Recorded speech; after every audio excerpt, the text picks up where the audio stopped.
मित्रों, भारत में धार्मिक और सांस्कृतिक समागम होते रहते हैं। ऐसा ही एक समागम है कुंभ मेला। कुंभ मेला धर्म और सांस्कृतिक एकता का प्रतीक है। ऐसा माना जाता है कि कुंभ मेले में आध्यात्मिक ज्ञान हासिल होता है और मानसिक शांति मिलती है। कुंभ मेला आस्था, संस्कृति और परंपरा का संगम है। कुंभ मेले में नागा साधु, अघोरी और सन्यासी शामिल होते हैं। कुंभ मेले में मंदिर दर्शन, दान पुण्य और अन्य धार्मिक अनुष्ठान होते हैं। कुंभ मेले में साधु संत, ऋषि मुनि, योगी ध्यान, साधना और धर्म का प्रचार करते हैं। मेले में आध्यात्मिक उन्नति का अवसर मिलता है। मेले में आने वाले लोगों को आत्मसंयम और मानसिक पवित्रता का उपदेश दिया जाता है।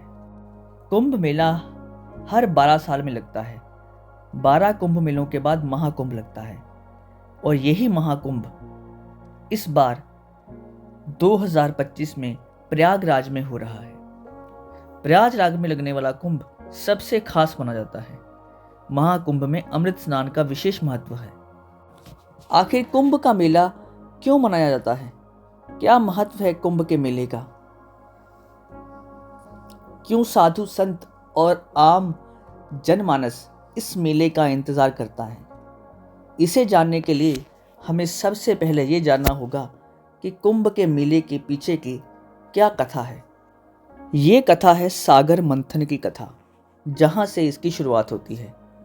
मित्रों, पौराणिक धर्म ग्रंथों के अनुसार समुद्र मंथन से 14 प्रकार के अतुल्य और अनमोल रत्न प्राप्त हुए थे और इस मंथन से अमृत भी पैदा हुआ था। प्रश्न ये उठता है कि समुद्र मंथन क्यों हुआ था? इसके बारे में भी धर्म ग्रंथ हमें बताते हैं कि एक बार महर्षि दुर्वासा के श्राप के कारण स्वर्ग ऐश्वर्य, धन और वैभव से विहीन हो गया था। तब सभी देवताओं ने भगवान विष्णु के पास जाकर प्रार्थना की और भगवान विष्णु ने देवताओं से ये कहा कि तुम राक्षसों के साथ मिलकर समुद्र मंथन करो, जहां से अमृत निकलेगा और जिसे तुम पाकर तुम अमर हो जाओगे। ये बात देवताओं ने असुरों के राजा बलि को जाकर बताई तो वो समुद्र मंथन के लिए तैयार हो गए। इसके लिए मंदराचल पर्वत को मधानी की तरह और वासुकी नाग को रस्सी की तरह इस्तेमाल किया गया था। तो जब यह समुद्र मंथन शुरू होता है तो सबसे पहला रत्न विष निकलता है, कालकूट विष, जिसे भगवान शिव ने ग्रहण किया था और उनका नाम नीलकंठ महादेव हुआ था। उसके बाद कामधेनु गाय उत्पन्न होती है, जिसे ब्रह्म ऋषियों को सौंप दिया जाता है। उसके बाद उच्च श्रेव नाम का सफेद रंग का घोड़ा उत्पन्न होता है, जिसे असुरों के राजा बलि अपने पास रख लेते हैं। इसके बाद एक सफेद रंग का 4 दांतों वाला हाथी आता है, जिसका नाम ऐरावत होता है और इसे देवताओं के राजा इंद्र रख लेते हैं। इसके बाद कौस्तुभ मणि उत्पन्न होती है, जिसे भगवान विष्णु अपने हृदय में धारण कर लेते हैं। उसके उपरांत कल्प वृक्ष उत्पन्न होता है, जिसे देवता स्वर्ग में स्थापित कर देते हैं।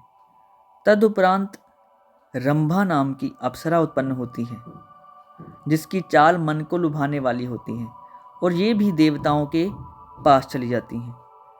और उसके बाद 8वें नंबर पर समुद्र में से उत्पन्न होती हैं माता लक्ष्मी।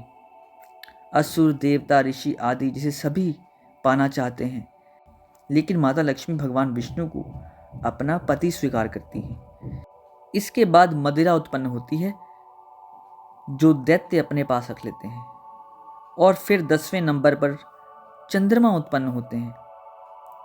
चंद्रमा को भी भगवान शिव अपने मस्तक पर धारण कर लेते हैं।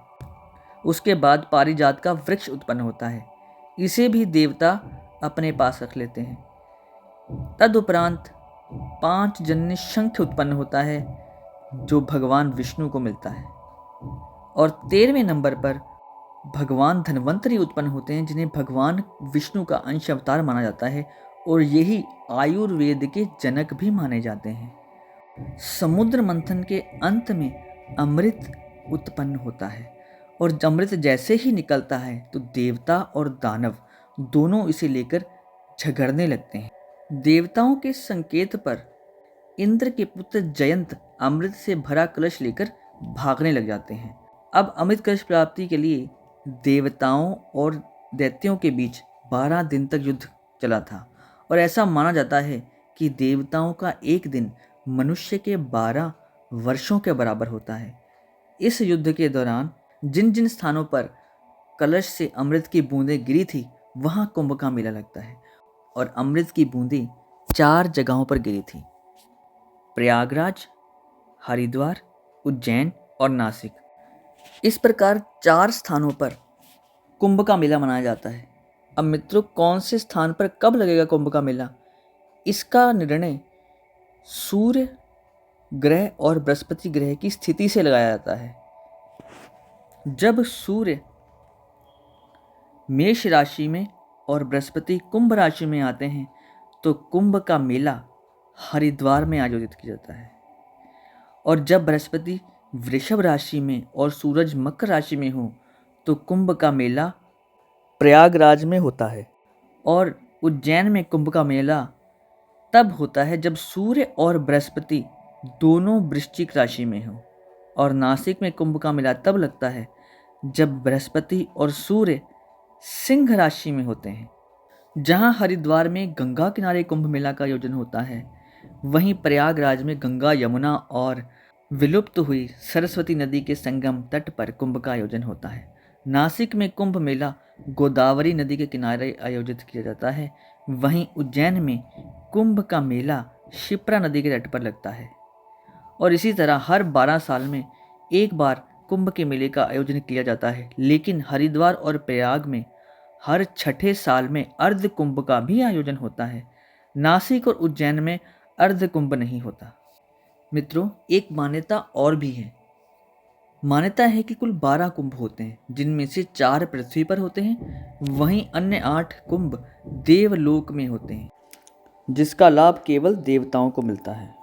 इस प्रकार कुंभ का मेला न केवल धार्मिक और सांस्कृतिक दृष्टि से महत्वपूर्ण है, बल्कि इसकी पृष्ठभूमि में गहन ज्योतिषीय और आध्यात्मिक महत्व भी छिपा हुआ है।